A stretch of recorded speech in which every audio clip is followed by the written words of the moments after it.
Party list की छटनी हो, गलत नाम उसमें ना जोड़े जाएं। लेकिन जो आज देश का माहौल है, Congress party, Rahul Gandhi ji, India alliance के तमाम हमारे गठबंधन के नेता, बंगाल हो, तमिलनाडु, हर जगह सब लोग इसका विरोध क्यों कर रहे हैं? कि पहली बार तो हो नहीं रहा है। विरोध इसलिए हो रहा है कि जिस जल्दबाजी में और जिस मंशा के साथ एसआईआर बिहार में किया था वो हम सबने देखा है। हम नहीं चाहते हैं कि निर्वाचन आयोग अपने मनमानी तरीके से किसी भी दल का राजनीतिक हित साधे।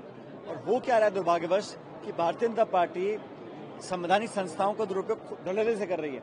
निर्वाचन आयोग को आगे रखकर वो जिंदा लोगों को मरा दिखाएं, मरे हुए के नाम जुड़वा दें, एक मकान में 250 वोट बनवा दें। और ये जो पूरी मिलीभगत का काम हो रहा है, इसके विरोध में हम सब लोग हैं। लेकिन आज जो प्रदेश कांग्रेस कमेटी ने आवेदन किया और सभी प्रदेश के नेता यहाँ पर आए, हमने अपने वर्कर्स को, नेताओं को, विधायकों को, सबको कहा है कि क्षेत्र में जाएं और कोई गड़बड़ी की आशंका ना बने। इसलिए हम सब धरातल पर जाकर खुद जो भी फॉर्म है, जो भी भरपाई करनी है, जो मापदंड तय किए हैं, उसके आधार पर हम करेंगे। लेकिन मुद्दा ये है कि जो राहुल जी ने कहा कि 25 लाख की जो वोट चोरी हरियाणा में हुई, महाराष्ट्र में हुई, और हम तथ्य दे रहे हैं, प्रमाण दे रहे हैं, एविडेंस दे रहे हैं, बावजूद उसके इलेक्शन कमीशन कोई जांच नहीं कर रहा, कोई पड़ताल नहीं कर रहा। राहुल जी से वो एफिडेविट मांग रहे हैं। उनकी जिम्मेदारी बनती है कि अगर आप निर्वाचन आयोग हैं तो आप एक कॉन्स्टिट्यूशन बॉडी हैं, आप किसी विचारधारा से बंधे हुए नहीं हैं। आपको जांच करानी चाहिए और तथ्यों पे जो हमने कहा है तथ्य है उसकी जांच करें। दुर्भाग्यवश ऐसा नहीं कर रहे हैं। लेकिन पार्टी ने एआईसी से निर्णय भी लिया है कि इस महीने के आखिर में दिल्ली में बड़ा आयोजन होगा और जो हमने हस्ताक्षर अभियान चलाया है वोट चोर, गद्दी चोर के बारे में, ये इस मुद्दे को पूरे देश में चला रहे हैं। इसका समापन दिल्ली में होगा। अभी एआईसीसी इसकी एक और औपचारिक घोषणा करेगी।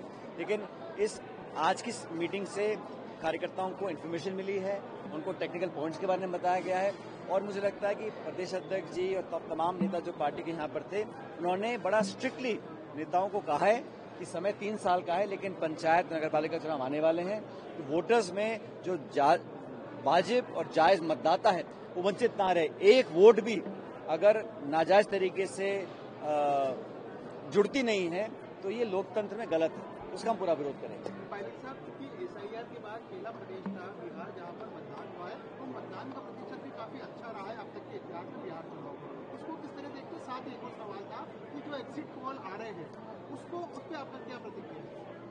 पोलिंग हैवी हुई, इसका मतलब नहीं है कि उस लोग वंचित रह गए।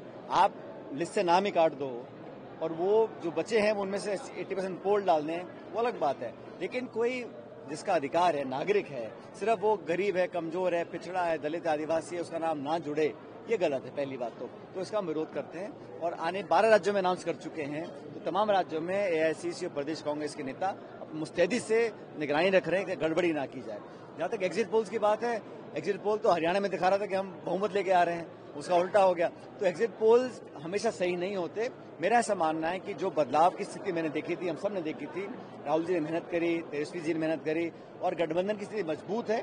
मुझे यह विश्वास है कि 14 को जब काउंटिंग होगी तो महागठबंधन की सरकार वहां बनेगी। कार्यकाल कैसे देखते हैं? राजस्थान सरकार का 2 साल का कार्यकाल हो गया। भाई तो अंतिम तो निर्णय जनता करती है, लेकिन मेरा जो आकलन है कि जिस उम्मीद के साथ सरकार का निर्माण हुआ था वो सारी उम्मीदें फेल हो गई हैं। लोग निराश हो चुके हैं और 2 साल में इतनी जल्दी जनता का विश्वास इस सरकार ने खोया है। कभी चीफ सेक्रेटरी बदल रहे हैं, कभी मंत्रिमंडल का एक्सपेंशन नहीं हो रहा, कभी सत्ता कितने केंद्र बने हुए हैं, खिंचाव है सत्ता में, संगठन में, विद इन गवर्नमेंट भी बहुत ज्यादा है। तो एक इफेक्टिव और जो एक डिसाइसिव गवर्नमेंट होती है वो कर नहीं पाए। सिर्फ इश्तिहार, अखबार, इवेंट मैनेजमेंट का काम कर रहे हैं। ग्रामीण क्षेत्रों में तो विकास लगभग ठप है, निर्माण काम बंद पड़े हैं, ठेकेदारों को पैसे नहीं मिल रहे हैं, लगातार एक्सीडेंट्स हो रहे हैं, लापरवाही हो रही है और मुझे लग रहा है कि जो लॉ एंड ऑर्डर है वो इस सरकार इसको संभाल नहीं पा रही है।